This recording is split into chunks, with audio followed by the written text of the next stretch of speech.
Good morning. গাটো বহুত বেছি বেয়া কিন্তু ইমান বিষ নহয় বা কাহি অৱস্থা নাইকিয়া হৈছে।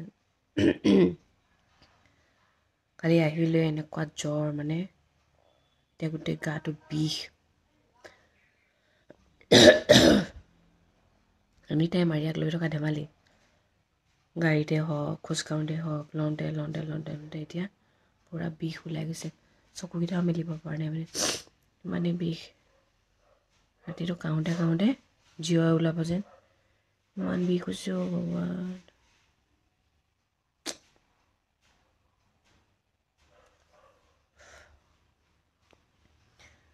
নুঠোঁ বুলিয়ে ভাবিছিলোঁ, গোটেই কাপোৰবোৰ উলিয়ালোঁ, ধুবলৈ দিছোঁ, জোতাবোৰ ধুলোঁ, ট্ৰলিবোৰ চাফা কৰিব লাগিব এতিয়া। এনেকৈতো থাকিব নোৱাৰি ন। এতিয়া ব্ৰেকফাষ্ট কৰি শুই থাকিম আৰু নোৱাৰিছোঁ আৰু গাটো একদম। ঘৰৰ কামবোৰতো কৰিবই লাগিব, কৰি ল'লোঁ আৰু ইয়াক গা ধুৱাই ল'লোঁ। এতিয়া শুই থাকোঁ আৰু ডিঙিটো মানে ইমান বিষ কাহি অকল গৰম পানী খাবহে পাৰিছোঁ। মা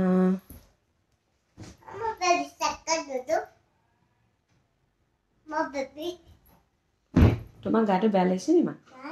নাই লগা। অঁ মোৰ গাটো বেয়া লাগিছে মা। অঁ ঔষধ খাই দিম দেই মা, ঔষধ খাই দিম। অঁ আইঅ' কালি ৰাতি দেউতাকক কৈছে মা গাটো বেয়া ঔষধ এটা আনি দিবা দেই, আৰু ৰাতিপুৱা কৈছে মই ৰিংকুৰ ওচৰলৈ যাওঁ মা তুমি শুই থাকা দেই। কথাবোৰ ইমান ধুনীয়াকৈ কয়। মা গাড়ীকেইখন পূজা কৰিবলৈ গৈছে, যাবলৈ সাধ্য নাই আৰু দেই, নোৱাৰিছোঁ আৰু। মই আৰিয়াক গা চা ধুৱাই ল'লোঁ, এতিয়া আজৰি মই শুই থাকোঁ আৰু। মোৰ বডিটোৱে নাটানিছে আৰু মানে কথা পাতিবই নোৱাৰিছোঁ, ইমান বিষ মানে উফ ৰাম। এইবোৰ আম্বালাৰ পৰা অনা বেডশ্বীট এখনমান দিলোঁ, 3খন। গাটো ইমানেই বেছি বেয়া লাগিছে অ' ডিঙিটো, পানী গাগল কৰি অৱস্থা বেয়া গৈছে। আমাৰ ছোৱালীয়ে আকৌ ভাত খোৱা নামেই নাই, খিনাই শুকাই অৱস্থা নাই। এতিয়া আকৌ চেৱৈ বনাই আনিছোঁ, দিনটো শুইয়ে আছোঁ, 3:10 মানত ভাত খাই আহিছোঁ। অৱস্থা বেয়া হৈছে অ' মজা ওলাই গৈছে। ডিঙিটোৰ পৰা বেছি কষ্ট হৈছে মানে মোৰ। কালিলৈকে ঠিকেই, আহি লৈ ডাইৰেক্ট গা ধুই দিলোঁ যে সেইটো কাৰণে বেছি গৰম ঠাণ্ডা পাই গৈছোঁ কাৰণে হৈছে। অঁ কলিজাটো এইবোৰ টেবলেট খাব লগা হৈছে টনচিলৰ কাৰণে, এণ্টিবায়'টিক। কাজু আনি দিছে। তোমাৰো খিনি অঁ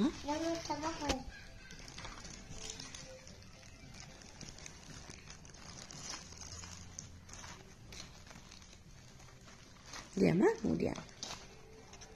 এনেকৈ ব্লেংকেট লৈ শুই থাকিব লগা হৈছে। একচুৱেলি মোৰ এটাই ভুল হ'ল, প্ৰতিটো ঠাইতে গৈ পিনে ইভিনিং টাইমত গা ধুই দিছোঁ ন, সেইটো কাৰণে গোটেই সেইটো আহি পিনে ৰিয়েকশ্যন পূৰা দি দিছে মানে। কালিলৈকে টনচিল চনচিল হোৱা নাছিলে, এতিয়া টেবলেটকেইটা খোৱাৰ পিছত অকণমান ভাল পাইছোঁ আৰু। কেঁচুৱা এজনী মাকে লৈ গ'লে যদি মাইকী মানুহ আৰু তাত কোনো নাথাকে তেনেহ'লে কেনেকুৱা প্ৰব্লেম হ'ব পাৰে, সেইটো মানে এইবাৰ মই গৈ পিনে পাই গৈছোঁ। আৰিয়া মানে এনেকুৱা এনি টাইম মোক কোচতে থাকিব লাগে, দেউতাকক বহুত ভাল পায় কিন্তু দেউতাকক কোচলৈ নাযায়। মানে বাছত বহি থকা টাইমটো তাই চিটত নবহে, এনি টাইম কোচতে থাকিব লাগে, কোচতে থাকিব লাগে। শোৱা টাইমটোহে যি আৰু অকণমান, সেইটো কাৰণে মানে মোৰ একদম গা কেনেকুৱা বিষ। আৰু তাতে শিলিগুৰি তাত মানে গিজা পানী গৰমটো নাছিলে, আৰু আহিলৈ ইভিনিং টাইমত গাটো ধুই থওঁ যে সেইটো কাৰণে বেছি প্ৰব্লেম হ'ল। সেই গোটেইখিনি ৰিয়েকশ্যন মানে মোক একেলগে এতিয়া দি দিছে মানে। এনেকুৱা লাগিছে ন গোটেই গাটো যে একদম টুকুৰা টুকুৰ হৈ ভাগি যাব মানে, এনেকুৱা ডিঙি বিষ মানে মই আপোনালোকক বুজাব নোৱাৰোঁ মানে। টেবলেটটো খাই আছোঁ, মানে বিচনাতে যেন পৰি থাকিম। এনেকৈ মই বিচনাত পৰি থকা বহুত বছৰৰ পিছত মই এনেকৈ আকৌ পৰিছোঁ আৰু দেই। বৰ কষ্ট দেই, বৰ কষ্ট। সেইকেইটা দিন যে নহ'ল সেইটো কাৰণে ধন্যবাদ বাৰু ভগৱানক। ঘৰ আহি হৈছে কাপোৰ চাপোৰ চব চাফা কৰা হ'ল, কিন্তু আৰিয়া কাপোৰখিনিয়ে ধোৱা নহ'ল। কাইলৈ ধুই দিম আৰু জোতা চোতা চব ধুলোঁ, ৰাতিপুৱাই ধুই দিছোঁ। আচলতে পানী চুই দিছোঁ যে সেইটো কাৰণেও হৈছে বাৰু। মুঠতে ল'ৰা ছোৱালী অকলে লৈ গ'লে কিন্তু বহুত সাৱধান দেই, মাকজনী বহুত বেছি কষ্ট হয়। কিন্তু ভালে ভালে যে ঘৰ পালোহি, গাড়ীখনো যে ভালে ভালে পালেহি, সেইটো কাৰণে মনটো ভাল লাগিছে। নহ'লে ইমান দূৰৰ পৰা বাছ এখন এটা খুঁত নলগাকৈ অনাটো বহুত মানে কম মানুহে পাৰে কিন্তু দেই। আমাৰ ড্ৰাইভাৰকেইজনো বহুত ভাল, বাবুলদা আৰু শিৱদা। এতিয়া তাকে মাহীয়ে গৈ পিনে বাছখন চাই আহিলে, ভাল লাগিছে বুলি কৈছে। আৰু এজনে সুধিছে কি ফেন কিয় দিছে? সকলো মানুহে এ চি নল'বও পাৰে ন, ফেন ল'ব পাৰে, সেইটো কাৰণে।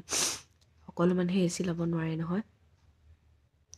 আৰু নতুন বাছ নে পুৰণা বাছ? পাঞ্জাৱৰ পৰা বাৰু আমি পুৰণা বাছ আনিবলৈ যাম নি বাৰু? নিজৰ বাছ নে আনৰ বাছ? আনৰ বাছ আনিবলৈ বাৰু আমি ঘৰৰ মানুহকেইটা যামনে? নিজৰ বাছ হয়।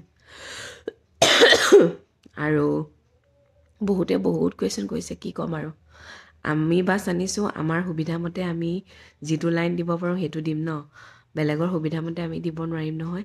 যিটো ৰুটত চলাম সেইটো ৰুটত যিবোৰ মানুহ যায় তেওঁলোকৰ কাৰণে সুবিধা হ'ব আৰু বছ সেইটোৱে কথা। আমুকে কৈছে আমুক ফালে দিয়া হ'লে ভাল আছিলে, আমাৰ সেইফালে লাইন নাই নহয়। যিটো লাইন চলি আছে সেইটো লাইনতেতো দিব লাগিব। সেইকাৰণে যিটোত চলি আছে তাতে চলিব আৰু, গম পাইছেনে? গুৱাহাটী টু তেজপুৰ উঠিব আমাৰ বাছত দেই, ভাল পাব। আছে তেন্তে দিয়ক আৰু। বিহু যা যোগাৰ মায়ে যি কৰিছে একো কৰিবই পৰা নাই। তেন্তে কথা বেছি পাতি নাথাকোঁ, ৰাখোঁ দেই। সদায় কোৱাদৰে কওঁ, ভগৱানে সকলোৱে মংগল কৰক। ময়ো যেন সোনকালে ভাল হৈ যাওঁ, বহুত বেছি কষ্ট পাইছোঁ। Good night.